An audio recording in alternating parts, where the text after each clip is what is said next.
কোথায় যাচ্ছ রে বাবা? সামনে তোমার আজরাইল তোমার কবর সামনে অপেক্ষা করে।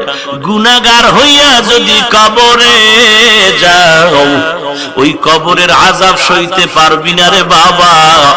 পায়ে হাত রেখে সব আল্লাহ ওয়ালারা বুঝায় গেলেন, বাবা জাহান্নামের আগুন থেকে ফিরে যাও।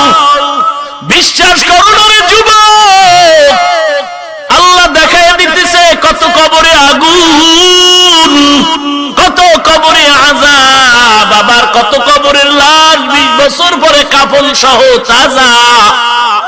যত কবরে আযাব দেখা গেল সব বেনামাজির কবর, আর যত কবরে শান্তির বাতাস আর কাফন তাজা পাওয়া গেল সব নামাজির কবর।